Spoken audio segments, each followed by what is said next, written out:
بله سلام علیکم، بفرمایید. سلام علیکم، خسته نباشین. سلامت باشید بیننده گرامی، بفرمایید. می‌خواستیم صحبتی کنیم با کارشناس. بفرمایید، صدای شما داره پخش میشه، در خدمت شما هستم. بله، میخواستم راجع به ضرورت امامت از لحاظ قرآن صحبت کنم. ضرورت امامت از قرآن؟ بله، از قرآن، از روایات هم که فراوان هست، از خود کتب‌های برادران عامه. بله، منظورتان از برادران عامه کی است؟ واضح‌تر صحبت بکنید. برادران اهل سنت و جماعت. این جرأت رو داشته باشید، تقیه نکنید. خب بفرمایید، از کجای قرآن میخواین ثابت بکنید؟ جرأت داریم دیگه. خب از قرآن من عرض میکنم که ضرورت داره امامت. بفرمایید. خب یوم ندعو کل اناس، این راجع به روز قیامته. بله. امام آیه 71 سوره اسراء. بله. خب یعنی این آیه میخواد بگه که هر کسی در دنیای امامی میپذیره، چه باطل باشه چه عادل باشه. لکل قوم هاد، آیه سوره 7. لکل شیء احصیناه فی امام مبین، به کتاب مبین. ائمة یدعون بامرنا و اوحینا الیهم فعل الخیرات. یک لحظه عصبانی نشید. تک تک آیات رو ذکر بکنید. بله. تک سوره بقره 30. انی جاعلون فی الارض، زمانی که کسی رو زمین نبوده تازه خلیفه. انی جاعلک للناس، اینجا راجع به مردم. اماما، بقره آیه 124. ولقد کتبنا فی الزبور، راجع به امام زمانه. ولقد کتبنا فی الزبور من بعد الذکر ان الارض یرث عبادی الصالحون، انبیاء آیه 105. وجعلنا للمتقین اماما، فرقان آیه 74. اطیعوا الله و اطیعوا الرسول و اولو الامر منکم، عطف کرده به الله و رسول، اطاعت کلیه. انما یرید الله لیذهب عنکم الرجس اهل البیت و یطهرکم تطهیرا، احزاب آیه 33. فاسالوا اهل الذکر ان کنتم لا تعلمون، انبیاء آیه 7. و من عنده علم الکتاب. یک لحظه چه خبره؟ یک لحظه چه خبره؟ شما مثل کامپیوتر دارید تکرار میکنید. از بین این آیه ها که شما ذکر کردید، قوی ترینش رو که به نظر شما قوی ترین دلیل بر امامت هست انتخاب بکنید، با هم روش مناقشه میکنیم. خوبه؟ راجع به سوره قهر من عرض میکنم. یکی از آیات رو یکی از آیات رو که قوی ترین دلیل شما در مورد امامت هست بفرمایید، بگید که آیه فلان سوره فلان، ما در موردش با شما بحث بکنیم. بسم الله. موقع آیه 67. یا ایها رسول بلغ ما انزل الیک من ربک و ان لم تفعل فما بلغت رسالته. بله. راجع به رسالت پیغمبر داره زیر سوال میبره. اگر ابلاغ نکنید، که اکثر مفسرین اهل سنت و شیعه. یک لحظه آیه چند سوره؟ کدوم سوره؟ مائده آیه 67. یک لحظه، مائده آیه 67. اینم آوردم، مائده آیه 67. دوستان عزیز در اتاق فرمان نشون بدن این سوره رو. یا ایها الرسول بلغ ما انزل الیک من ربک و لم تفعل فما بلغت رسالته والله یعصمک من الناس ان الله لا یهدی القوم الکافرین. خب شما فرمودید که این بزرگترین دلیل شما از قرآن در مورد امامت هست. کجاش امامت ذکر شده اینجا؟ یک لحظه اینجا شبکه ولایت نیست که همینطوری هرچی به خورد مردم دلتون خواست بدید. شما یک لحظه آقای حجت الاسلام یک لحظه، شما آخوندید، بحث علمی رو میدونید که چطور باید بحث بشه. یک آیه رو گفتم انتخاب بکنید، شما این آیه رو انتخاب کردید. الان در کجای این آیه گفته که امامت علی و اولاد علی ثابت شده؟ بسم الله بفرمایید، آیه دیگری ذکر نکنید، تک تک همین آیه ها رو میریم تا 100 آیت هم که شما ذکر بکنید من جوابتون رو دارم. بسم الله. خب این آیه که راجع به غدیر خم هست، تمام اکثر مفسرین اهل سنت از آن دارن که در عرض کنم روز غدیر خم بوده این آیه. کدوم درسته؟ مفسرین اهل سنت دروغ میگید؟ هیچ کدوم از مفسرین اهل سنت در مورد این آیه نگفتن که در مورد غدیر خم اومده. اگر مفسرین اهل سنت روایات صحیحی که ذکر کردن این میگه که این آیت در روز حجة الوداع در صحرای عرفات بر پیامبر صلی الله علیه و آله و سلم نازل شده. خب اگر من اقوال خود اهل سنت رو نقل بکنم راجع یک لحظه شما ببینید برادر عزیز، قبل از اینکه اقوال رو ذکر بکنید، البینة علی المدعی والیمین علی من انکر، شما میفرمایید که این آیه دلالت بر امامت میکنه. شما اهل سنت رو ول کنید، بر اساس منهج و روش خود شما شیعیان بگید کجای این آیت گفته که ای مردم امامت علی و فرزندان علی بر شما واجب است، شما اینا رو بعد از پیامبر امام و جانشین پیامبر بدانید. او در تفسیر آیه هست اون مسئله. بفرمایید همون تفسیری که شما شیعیان میکنید همون تفسیر رو بیان بکنید. بفرمایید. آیا شما قبول داری که سوره مائده به اتفاق مفسرین آخرین سوره بوده که بر پیغمبر اکرم صلی الله علیه و آله نازل شده؟ نه خیر، اینو شما اشتباه میکنید. این آیه آخرین آیه بوده که بر پیامبر صلی الله علیه و سلم بعد از این که نه، آیه‌ای که میگه که الیوم اکملت لکم دینکم آخرین آیه است که نازل شده. خب ثعلبی امام مفسرین عامه است، میگه چون آیه یا عزیزم شما ثعلبی رو فعل کن، شما بیا امامت ائمه رو ثابت بکن از این آیت. چرا میخواید سر مردم شیره بمالید، به مردم دروغ بگید؟ این آیه میگه ای بینندگان عزیز گرامی، مخاطب من این آقا نیست، این حجت الاسلامی که اومده اینجا میخواد که دروغ به خورد شما بده. مخاطب من شما مردمان عاقل و هوشیار. ببینید الله سبحانه و تعالی در این آیه میگه که یا ایها الرسول، ای پیامبر، بلغ ما انزل الیک، به مردم ابلاغ بکن آنچه بر تو نازل شده است، و لم تفعل فما بلغت رسالته، اگر که بر مردم ابلاغ نکنی رسالت خود را به پایه اکمال نرساندی و ابلاغ نکردی. والله یعصمک من الناس، و الله سبحانه و تعالی تو را از مردم حفظ میکنه. ان الله لا یهدی القوم الکافرین، و الله سبحانه و تعالی قوم کافر رو هدایت نمیکنه. الان یک لحظه، در کجای این آیه گفته که ای مردم علی امام است؟ بفرمایید. اگر که چپ و راست رفتید من صداتون رو قطع میکنم. مردانه تا آخر بحث وایستید و تک تک این آیه رو هم با هم مرور میکنیم. بفرمایید. خب راجع به همین آیه باشه یا برام تو سوره قد؟ نه، اول این آیه رو ثابت بکنید. خب این آیه که عرض کردم، شما اقوال رو قبول داری من عرض کنم راجع به خود علمای کابر اهل سنت؟ عزیزم علمای اهل سنت رو بذار کنار. شما فهمتون از این آیه چیه؟ فهم شیعه از این آیه چیه؟ فهم من عرض میکنم خدمت. من نمیخوام که شما قبول بکنی، من میخوام که ندای شیعه نقش بشه که استدلال داره. نه، من به شما اجازه نمیدم که دروغ به خورد مردم بدید. اینجا شبکه ولایت اهل بیت نیست. از بس خارج بشید قطع میکنم. در کجای این آیه گفته ای مردم علی بعد از پیامبر امام است؟ بسم الله. خب در کجای قرآن که خلافت ابوبکر مشروع است؟ ما نگفتیم خلافت ابوبکر منصوص از طرف الله سبحانه و تعالی و واجب است بر همه انسان ها. خب شما قائلید که قرآن کامله، درسته؟ بحث رو منحرف نکنید. در این آیه کجاش امامت اومده؟ بسم الله. بنده بی سوادم، آیا اسلام کامل هست یا نه؟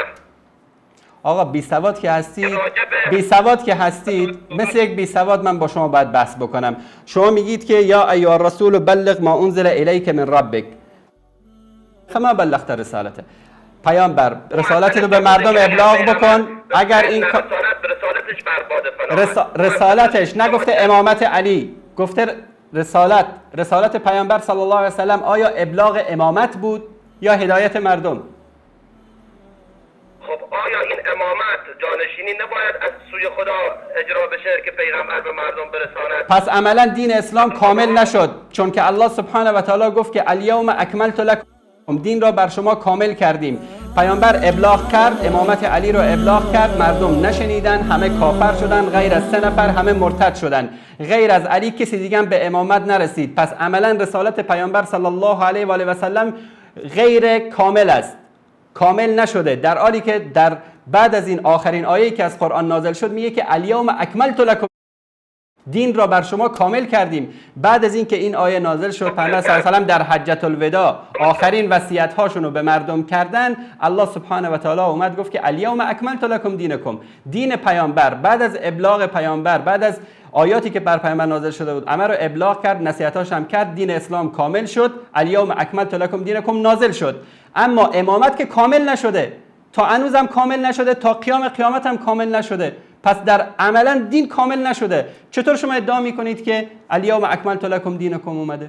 خب این نکاتی داره این آیه شریفه. میگه اگر ابلاغ نکنی رسالتت برباد است. سوره مادم آخرین سوره بوده.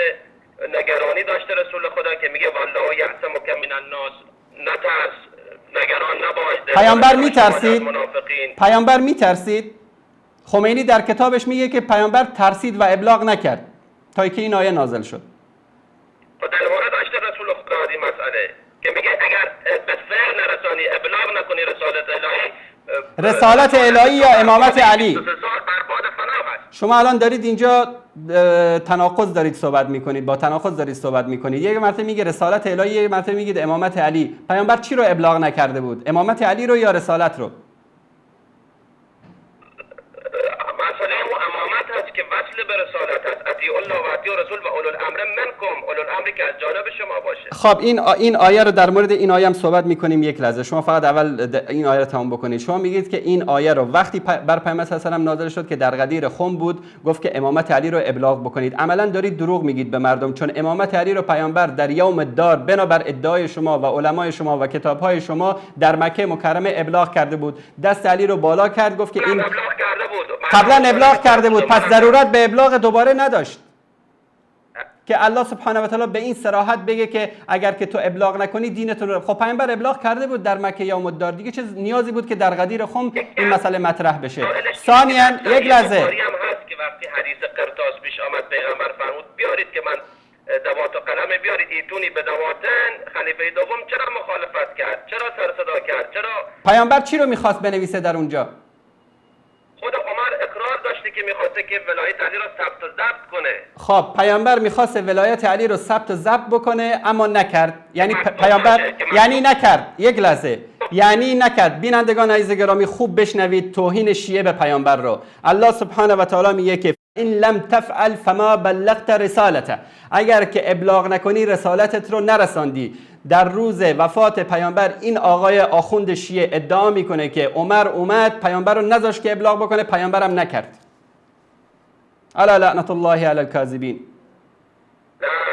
کاذبین کسانند که ولایت علی رو رد بکنه. عزیزم پیامبر در حدیث قرطاس که ذکر میکنید خلاصه این ولایت علی رو نوشت یا ننوشت؟ من این سوالی از شما یک لحظه سوال من اول جواب بدید. یک لحظه سوال منو جواب بدید. آیا ولایت علی رو نوشت یا ننوشت در حدیث قرطاس؟ نه نگذاشت. بله خب یک لحظه.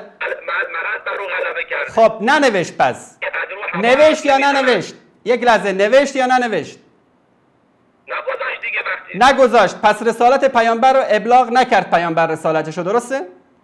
وقتی که سارا صدا کردن پیغمبر فرمود سزاوار نیست که نزد من. پیامبر ترسید. سوره حجرات چه میگه؟ لا ترفعوا اصواتکم فوق صوت. پیامبر پس از عمر و از اطرافیان عمر ترسید، ننوشت، درسته؟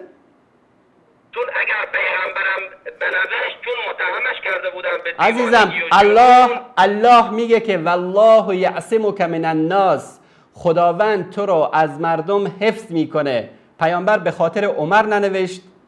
خدا لعنت بکنه کسانی رو که بر پیامبر توهین میکنن. این توهین به رسالت، توهین به شخصیت شجاع و قوی پیامبره که پیامبر از عمر ترسید ننوشت ولایت رو. در مکه یک لحظه مگر در مکه اهل مکه پیامبر رو نگفتن که مجنون هست، دیوانه هست، جادوگر هست؟ پیامبر صلی الله علیه و آله آیا متوقف کرد دعوتش رو؟ اونجا دیگه باید دعوتش رو هم در اخفا و هم در اون زمانی بوده که باید علنی بکرد، چون دستور خدا بوده الذین یبلغون رسالت الله. اونجا باید ابلاغ بکرد. یبلغون رسالت الله ادامش چیه؟ از خدا الان آیه من علم نیست که از و یخشونه ولا یخشون احدا، فقط از الله میترسن و غیر از الله از کسی دیگری نمیترسن. آیه رو کامل بخونید. پیامبر صلی الله علیه و آله و سلم شجاع بود، قوی بود، پیامبر الهی بود، از کسی نمی ترسید، از عمر و ابوبکر و علی، از همه دنیا نمی ترسید. در مکه گفت اگر آفتاب رو در این دستم و مهتاب رو در این دستم قرار بدید که من یک قدم از دعوتم عقب نشینی بکنم، این کارو نمی کنم. شما خجالت نمی کشید که به پیامبر توهین می کنید که به خاطر عمر ترسید ننوشت؟ چون پیغمبر میدونست که منافقین در بین مردم هستن، ننوشتی کارو نکرد. پس ننوشت، ترسید. حالت فعلی رو قبول دارید که وقتی آمد نزد رسول خدا. خب حالا آیه بعدی که ذکر کردید، اطیعوا الله و اطیعوا الرسول و اولو الامر منکم، از کجای این آیه شما برداشت میکنید که اولو الامر یعنی علی و اولادش؟ بله، اولو الامر عطف کرده، این واو عطفه. آیا خدا مقام اسمت نداره، اسمت کلیه نداره؟ آیا نقصی در کجای این آیه گفته که علی و فرزندانش ولی امر هستند؟ در حدیث منزلت پیغمبر روشن کرد به منزلت هارون من موسی. خب کار ولی امر چیه؟ ولی امر اینه که احکام دین رو پیاده بکنه در جامعه اسلامی. خب ما میگیم که ابوبکر اومد ولی امر بود، عمر اومد ولی امر بود، عثمان اومد ولی امر بود، علی اومد ولی امر بود، اینا همه معاویه ولی امر بود، حسن ابن علی ولی امر بود. خب یک مسئله هست، چون روایاتی هم از خودتون رسیده که فرمود ائمه بعد از من 12 من اهل بیتی. این جداست، این جداست. این نقبا موسی، این روایات‌های زیادی هست. یک لحظه شما آیه رو، یک لحظه ما سر آیه بحث بکنیم بعد میریم سراغ روایات. شما این آیه رو میگید که در مورد اولوالامر است. ما میگیم هر کس میتونه اولوالامر باشه مادامی که اون شروط اولوالامر در اون ثابت بشه. ابوبکر اولوالامر بود، عمر اولوالامر بود، عثمان اولوالامر بود، علی اولوالامر بود. شما چرا اختصاص میدید که این اولوالامر باید 12 تا باشه؟ خب قرآن میگه بعد خلفای و نقبای بنی اسرائیل. کجا گفته؟ در کجای قرآن گفته؟ در کجای قرآن گفته؟ 12 شهرا فی کتاب الله. بعدش چه میگه؟ ذالک الدین القیم. منها 4 حرم، 4 تاش حرام هستن. این 4 تا امام حرامزاده کیا هستن که شما 12 تا امام میگید که 4 تاش حرامی هستن؟ نه اینجا منظور نعوذ بالله حرام اونطوری نیست، استغفرالله. منظور اینجا بینندگان عزیز، الله سبحانه و تعالی در قرآن کریم میگه که ان عدت الشهور عند الله 12 شهرا، تعداد ماها در نزد الله سبحانه و تعالی 12 ماه هستند. منها 4 حرم، 4 تاش ماهای حرام هستند که رجب و ذوالقعده و ذوالحجه و محرم هست. این آقا دلیلشون برای امامت اینه. خب این 12 تا رو قبول کردیم از شما، در حالی که کودکان کلاس اول ابتدایی هم قبول نمیکنه، ما از شما قبول میکنیم. این 12 تا کجا به حکم رسیدن؟ کجا به پادشاهی، به خلافت، به امامت رسیدن غیر از علی ابن ابی طالب؟ همون جایی که در سوره نساء میگه ملکن عظیما به شما ام یحسدون الناس علی ما آتاهم الله من فضله.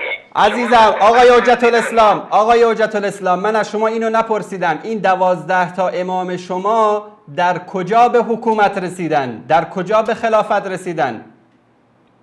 در زمانی که در عالم زر بودن، در زمانی که خدا مقام اسمت به اونا در مناقب اختب خوارزمی است که 14,000 سال قبل از خلقت آدم و عالم. آها، در 14,000 سال قبل از خلقت آدم حکومت میکردن؟ اینا اولین خلائق بودن. علم الآدم اسماء کلها. عزیزم ما انسان ها، آقای حجت الاسلام، ما انسان ها میخوایم کسی بیاد اینجا بر ما حکومت بکنه، مشکلات دین و دنیای ما را حل بکنه. به این میگن ولی امر، اطیعوا الله و اطیعوا الرسول و اولو الامر منکم. به اینا میگن که اینا بیان بعد از الله و رسولش مردم به اونا مراجعه بکنن، حل مشکلات مردم رو بکنن. این که 14,000 سال قبل از ولادت انسان اونا خلیفه بودن، پادشاه بودن، این به درد خودشون میخوره، به درد ما نمیخوره.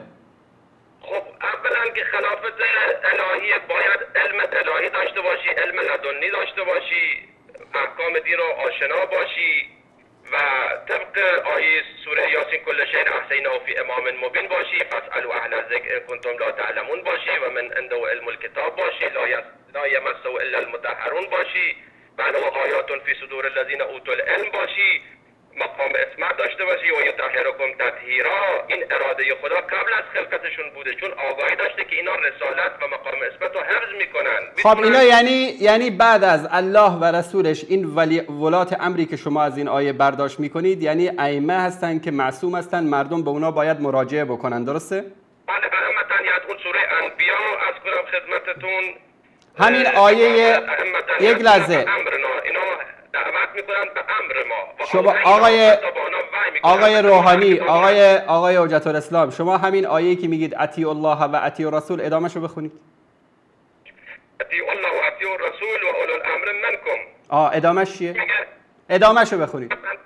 فان تنازعتم، درسته؟ فان تنازعتم تا آخرش.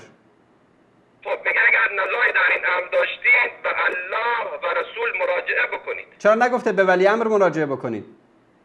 چون الان اختلاف ما هم همینه. چون ولی امر معصوم نیست. یک لحظه راستتون رو بگید، خجالت نکشید آقا، خجالت نکشید. تعمق در آیات و روایات کنید. عزیزم ببین آقای حجت الاسلام، الله سبحانه و تعالی میگه اطیع الله و اطیع الرسول، الله و رسولش رو اطاعت بکنید، چون الله کتاب نازل کرده، قدرت و اختیار همه دنیا در دست اوست و رسول، چون رسول معصوم است، در تبلیغ رسالت اشتباه نمیکنه، این دوتا رو باید اطاعت بکنید.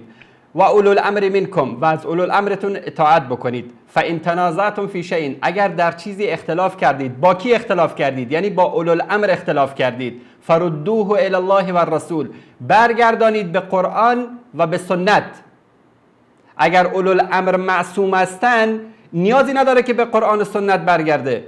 شما میگید که ائمه معصوم هستن، اشتباه نمیکنن، غیب میدانن، پس در اینجا باید میگفت که اطیع الله و اطیع الرسول و اولو الامر منکم فان تنازعتم فی شیء فردوه الی الله و الرسول و الائمه. در اینجا میگه فردوه الی الله و الرسول، به خاطر اینکه ائمه معصوم نیستن. این آیه‌ای که شما بهش در مورد امامت استدلال میکنید کل مذهب شما را از بین میبره، در رد عقیده اسمت هست. خب این را عرض کنم خدمتتون، در حدیث منزلت هم این مطلب را اشاره کرده رسول خدا که باید علی همانند موسی هست برای من، وزیر من هست. درسته که هارون قبل از موسی از دار دنیا رفته، اما اون اشتراکاتی که در موسی نه هارون، میگه انت منی به منزلت هارون من موسی، تو برای من همان مقام و منزلتی رو داری که هارون برای موسی داشت. از کجای این امامت ثابت شد؟ انفسنا و انفسکم آیه مباهله خیلی دیگه سریعتر هست دیگه. چرا میگه مراجعه بکنید به قرآن؟ عزیزم علی نفس پیامبر، علی برادر پیامبر، علی شیر خدا، علی قهرمان، علی اولین مؤمن، علی از همه صحابه افضلتر. بسم الله، کجاش امامت ثابت میشه آخه؟ من میگم آیه بیارید امامت ثابت بکنی، میگه انفسنا و انفسکم. یعنی الله سبحانه و تعالی شرم نکرد در قرآن، گفت که فاعتزلوا النساء فی المحیض، وقتی که زنهاتون در عادت ماهانه بودن از اونها دوری بکنید. خب یک آیه نازل میکرد که یا ایها الذین آمنو، امام بعد از پیامبر علی است و سلام. باید شما بچسبید که این نمیدونم تعداد ماها 12 تا الان هم هستن، الان مغرضین هستن، چه بسا که این آیه را حذف بکردن، تعریف بکردن. شما ادعا میکنید که تعریف کردن. شما شیعیان ادعا میکنید که قرآن اسم علی رو از قرآن حذف کردن. نه شیعه همچه اعتقادی نداره. آقا شما به صفحه مانیتورتون نگاه بکنید، من الان میارم، اینم از کتابای خودتون هست که شما مثل اینکه از این آخوندهای تنبل حوزه علمی قم هستید، از کتاباتون اطلاع ندارید که چه اومده در کتابای شما. اینم کتابای شما. معنوی منظور است، نه تعریف. عزیزم تعریف صریح در قرآن، تعریف صریح اینم از بهارالانوارتون. دوستان عزیز در اتاق فرمان نشون بدید. این کتاب بهارالانوار جلد 18، اینم صفحهش، نویسندش هم محمد باقر مجلسی. اینم آیاتی که در مورد سیدنا علی رضی الله تعالی عنه میگن که در چیز بوده، در قرآن بوده و تحریف شده.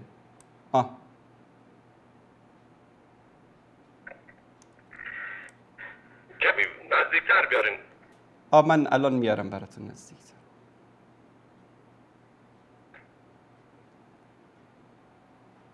میشه بخونید خودتون؟ کجا؟ چه قسمتی هست؟ اینجا میگه که ابو بصیر عن ابی عبدالله علیه السلام فی قول الله تعالی و من یطع الله و رسوله فی ولایت علی والائمه من بعده فقد فاز فوزا عظیما. هکذا نزلت، این چنین نازل شده. شماره 3 رو که برید در پایین نگاه بکنید، اصول کافی جلد 1 صفحه 414. خب اگر منظورش اینه که با آیه بوده خود رسول خدا فرمودن حدیثی که مخالف قرآن بود فضربوا الی الجدار، به سینه دیوار بزنید. کجا بابا جان قضیه تحریف قرآن از امور متواتر هست در مذهب شما. کسی که انکار بکنه مثل این که امامت رو انکار کرده. آیه بعدیشو ببینید، آیه بعدیشو بخونید.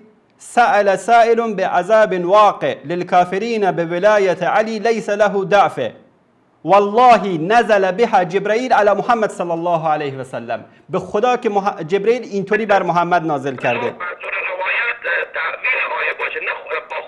میگه هاکذا نزلت. شما که آخوندید، شما که عربی بلدید، میگه هاکذا نزلت، اینطوری نازل شده. خب این نظرت شاید منظور همون بسابن تبیین آیه بوده، بسابن از کنم تفسیر آیه بوده، نه که با خود آیه. بابا میگه اینطوری نازل شده. این آیه بعدی و این کنتم فی ریب مما نزلنا علی عبدنا فی علی ابن ابی طالب فأتوا بسورة من مثله. تو جمهور شیعه قائل علمای شیعه که اصلا قرآن کم و زیاد نشده، انا نحن نزلنا الذکر و انا له حافظون. آقا شما دروغ میگید به مردم. متواتر هست قضیه تحریف قرآن در نزد علمای شما، متواتر است. ببینید اینجا، من این قسمت رو توجه بکنید. اینم مال کلینی. میگی ثقة الاسلام محمد ابن یعقوب کلینی تا تراه به وجود تحریف و نقصان باور دارد، چون روایاتی را در این باره در کتاب خود کافی نقل کرده و به نقد آنها پرداخته است، با در نظر گرفتن این نکته که او در آغاز کتاب ذکر کرده که به مرویات خود اطمینان و اعتقاد دارد. عرض کنم خدمتون این همون تعریف معنوی هست. هیچ عالم شیعی قائل نیست که عزیزم کل علمای شما قائل به تحریف قرآن هستن. این تعریف تفسیر صافی، این تفسیر صافی شما مولا فیض کاشانی میگه. عزیزم گوش کنید، بخونم براتون. آنچه از مجموع اخباری که گذشت و احادیث دیگری که از طریق اهل بیت علیه السلام نقل شده استفاده می شود این است که قرآنی که امکنون در اختیار ماست تمام و کمال آنگونه نیست که بر محمد نازل شده است، بلکه در قرآن کنونی زیادتی است که خلاف ما انزل الله بوده و از شق دوم بخشی تحریف شده، برخی مغیر معنی و بخش زیادی محذوف است. یکی از حذفیات نام علی علیه السلام است که در موارد فراوانی حذف گردیده است. دیگری لفظ آل محمد است که بیش از یک بار حذف شده و دیگری اسامی منافقین است که در جای جای خیش حذف گردیده است. شما آقای عزیز، شما از کلینی بیشتر میفهمید، از مجلسی بیشتر میفهمید. حالا من از خود اعتقادات شیخ صدوق که از اکابرش یاد عرض کنم خدمتتون.